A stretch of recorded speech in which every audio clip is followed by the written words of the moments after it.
Rocking star Yash ಅವರು ದೊಡ್ಡ ಮಟ್ಟದಲ್ಲಿ ಜನಪ್ರಿಯತೆ ಪಡೆದಿದ್ದಾರೆ. ಅವರ ಮುಂದಿನ ಸಿನಿಮಾ ಟಾಕ್ಸಿಕ್ ಬಗ್ಗೆ ಸಾಕಷ್ಟು ನಿರೀಕ್ಷೆ ಕೂಡ ಸೃಷ್ಟಿಯಾಗಿದೆ.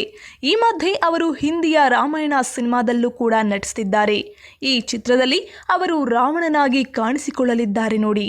ಹೌದು, ಈ ಚಿತ್ರದ ನಿರ್ಮಾಪಕರಲ್ಲಿ ಯಶ್ ಕೂಡ ಒಬ್ರು. ಯಶ್ ಅವರು ತಮ್ಮ ಪಾತ್ರದ ಬಗ್ಗೆ ಯಾವುದೇ ಗುಟ್ಟು ಬಿಟ್ಟುಕೊಟ್ಟಿಲ್ಲ. ಅದರ ಬದಲಿಗೆ ಈ ಚಿತ್ರವನ್ನ ನಿರ್ಮಾಣ ಮಾಡುತ್ತಿರೋದು ಏಕೆ ಎಂಬ ವಿಚಾರದ ಬಗ್ಗೆ ಮಾತನಾಡಿದ್ದಾರೆ ನೋಡಿ. ಹೌದು, ನಮಿತ್ ಮೆಹ್ರೋತ್ರ ಅವರು ರಾಮಾಯಣ ಸಿನಿಮಾ ನಿರ್ಮಾಣ ಮಾಡ್ತಿದ್ದಾರೆ. ಅವರ ಜೊತೆಗೆ ಯಶ್ ಕೂಡ ಕೈ ಜೋಡಿಸಿದ್ದಾರೆ.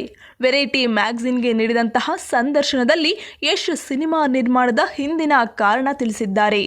ಜಾಗತಿಕ ಮಟ್ಟದಲ್ಲಿ ಪ್ರದರ್ಶಿಸುವಂತಹ ಸಿನಿಮಾಗಳನ್ನು ನಿರ್ಮಾಣ ಮಾಡಬೇಕು ಅನ್ನುವಂಥದ್ದು ನನ್ನ ದೀರ್ಘಕಾಲದ ಆಕಾಂಕ್ಷೆಯಾಗಿತ್ತು.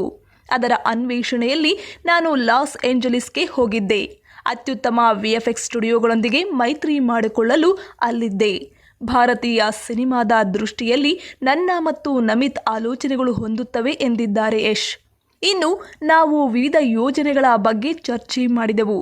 ಆಗ ರಾಮಾಯಣದ ವಿಷಯವೂ ಕೂಡ ಬಂತು. ನಮಿತ್ ಆಗಲೇ ಕೆಲಸದಲ್ಲಿ ತೊಡಗಿಕೊಂಡಿದ್ರು. ರಾಮಾಯಣವು ಒಂದು ವಿಷಯವಾಗಿ ನನ್ನಲ್ಲಿ ಆಳವಾಗಿ ಪ್ರತಿಧ್ವನಿಸುತ್ತದೆ. ನನ್ನ ಮನಸ್ಸಿನಲ್ಲಿ ಅದರ ಬಗ್ಗೆ ಒಂದು ಆಲೋಚನೆ ಇತ್ತು. ಹೀಗಾಗಿ ನಾನು ಸಹ ನಿರ್ಮಾಪಕನಾದೆ ಎಂದಿದ್ದಾರೆ ಯಶ್. ಹೌದು, ರಾಮಾಯಣ ಸಿನಿಮಾ 3 ಭಾಗದಲ್ಲಿ ಬರಲಿದೆ ಎನ್ನಲಾಗ್ತಿದೆ. ಈ ಸಿನಿಮಾ ಬೇರೆ ಬೇರೆ ಭಾಷೆಯಲ್ಲಿ ವಿಶ್ವದಾದ್ಯಂತ ರಿಲೀಸ್ ಮಾಡೋ ಸಾಧ್ಯತೆ ಕೂಡ ಇದೆ. ಇನ್ನು ರಣಬೀರ್ ಕಪೂರ್, ಸಾಯಿ ಪಲ್ಲವಿ ರಾಮ ಸೀತೆಯಾಗಿ ನಟಿಸುತ್ತಿದ್ದಾರೆ.